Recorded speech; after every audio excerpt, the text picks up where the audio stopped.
Hey guys, welcome back.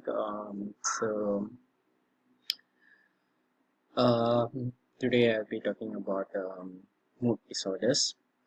So, this is going to be a very interesting lecture video series. Because I've never intended to do any videos on anything regarding psychiatry or anything, but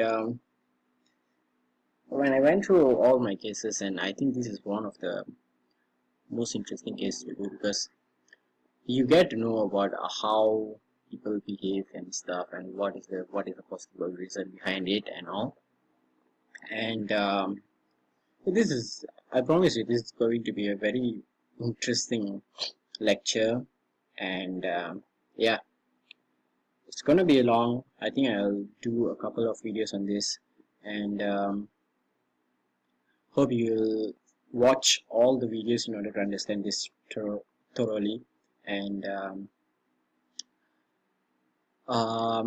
credit goes to Miss Harpreet Kaur from Newcastle University Medicine, Malaysia, because she gave me the copyright of the slides, but the content of this whole lecture, it's not the copyright of the slides, but some of the images was taken up from her ideas, and credits to her. But the content of this lecture is very unique. I'm going to talk about it, so hope you guys enjoy it. So, as an introduction for this video, first of all, mood disorders. What is mood disorders? So, mood disorders are caused by interaction between stressful events on constitutional factors, resulting from genetic endowment and childhood experience. There are few factors which could have precipitated these mood disorders, and I'm just gonna talk a few important one. Okay, the first one usually would be the genetic cause.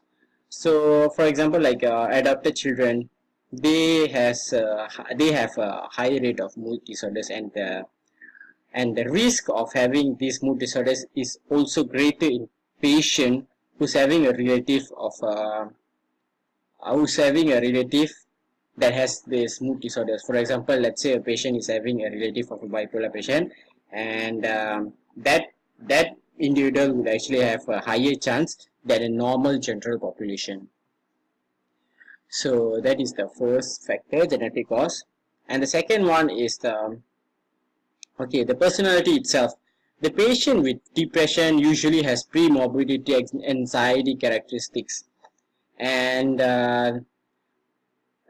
some of these patients also would have an early environment exposure. For example, they could have a deprivation of maternal or paternal affection through loss. Probably their parents would have died in an accident or something, and or physical and sexual abuse by the parents itself, or the non-caring or overprotective parents, the two extreme attitudes of the parents itself, or as a postnatal depression.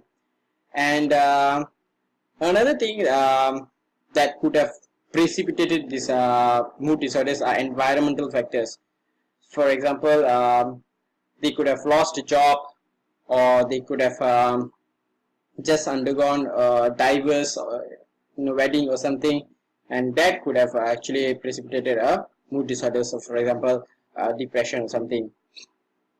And the fifth one, which is not clearly understood, but we have a rough hypothesis on this, and this fifth factor is also known as the biochemical mediating processes. For example, the concentration, it has been said that the concentration of the serotonin or 5-HT metabolite are reduced in the cerebrospinal fluid of the severely depressed patients. And it has also been found that the serotonin concentration are also reduced in the brain of the depressed patient who committed suicide.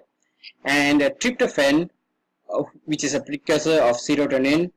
The depletion of this tryptophan via diet can also lead to increased depressive mood. So all these factors, all these 5 factors could be the etiology, could be the trigger for mood disorders in certain patients. I'm not telling all should actually occur in order to precipitate.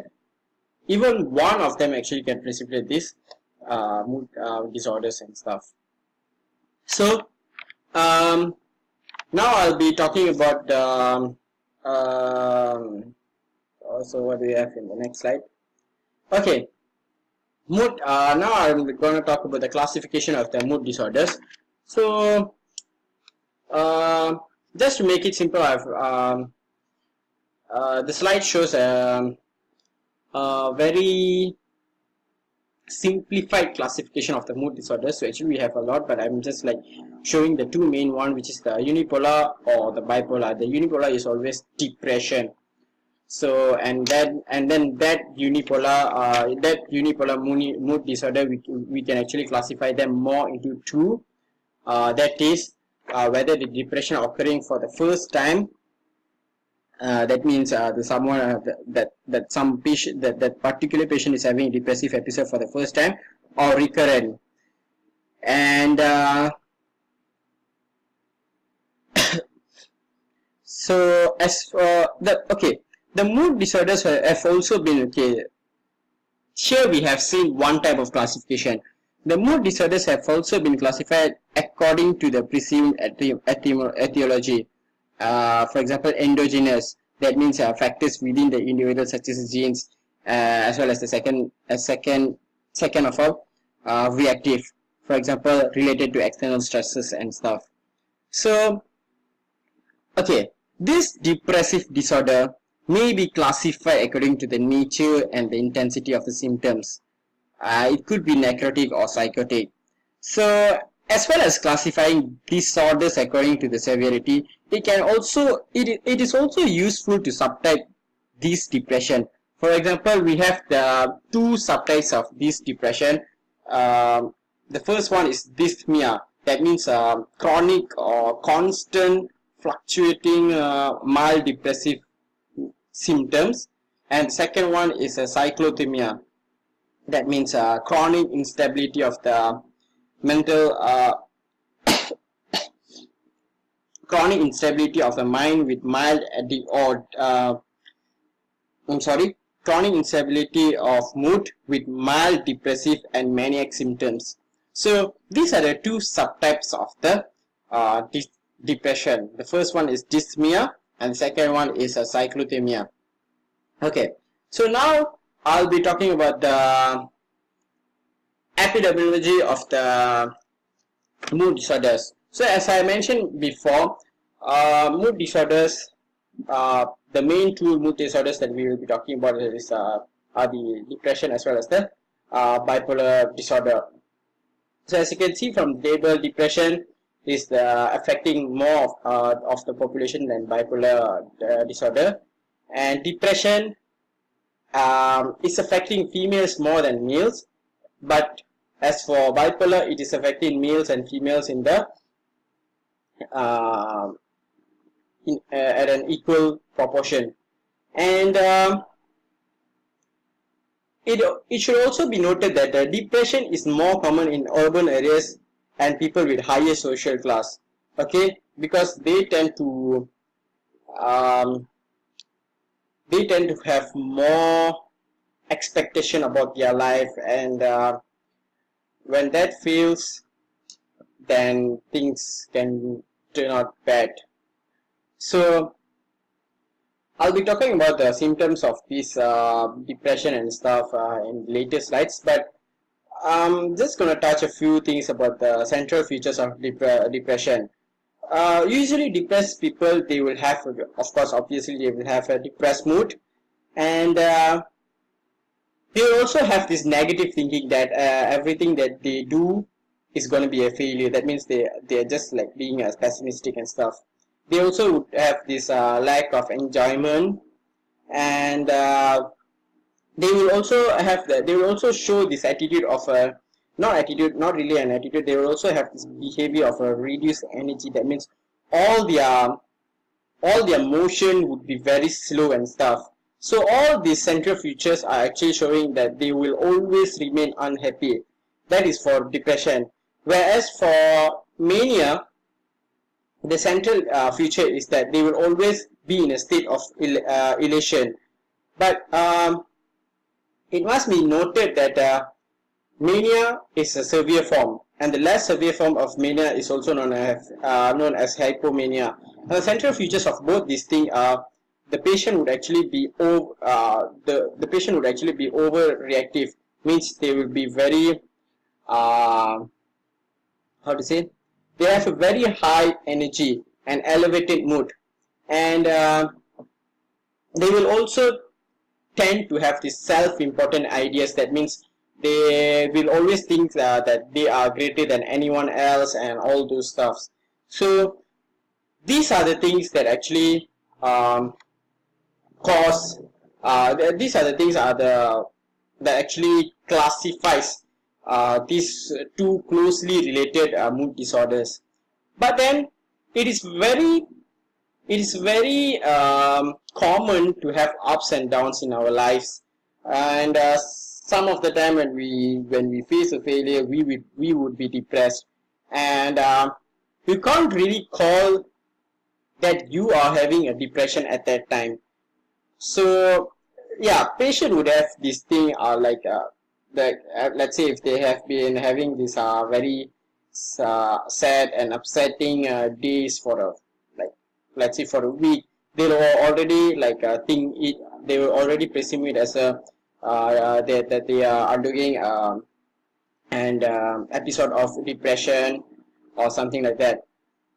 Okay, let me tell you something. Depression is a disorder, and you don't call a disorder as a disorder without a proper, when you don't meet the definition or the class or the features of the definition of the disorder, then you don't call it as a disorder. So it is important to know when does it become a disorder and how to classify it. So okay, as I said before, it is common to have ups and downs in our life. So but then the normal mood fluctuation is like very congruent to certain situation, and it is very self-limited, which means it will become okay in a while. And it also does not affect any coping or function. That means it does not really affect your daily life and stuff. But then when you call it as a mood disorder, which means it is already quite severe. So it means it is persistent. That means continuous for maybe for a few weeks or months, and it is also pervasive. That means it is interfering with other things in your life, and it is also associated with dysfunction. It means you cannot do certain things in your life because of that. Like probably you cannot concentrate on certain things and those things. And it is also associated with the alteration in thoughts, behavior, motivation. For example, you could even be having a thought on how to commit suicide, um, and you would also be demotivated all the time. All this is showing that you are being very pessimistic about your life. So how to classify it? So there is no laboratory test to help with the diagnosis. So we will usually look for clusters of clinical symptoms that we associate together as the syndrome. So basically we have two classification, ICD-10 and DSM-5 for mood disorders. And in this whole lecture we are just going to go through ICD-10 mood disorders. So in the next video I'm going to talk about what are the features of the bipolar disorder and bipolar disorder and depression and the monoamine hypothesis. So stay tuned guys.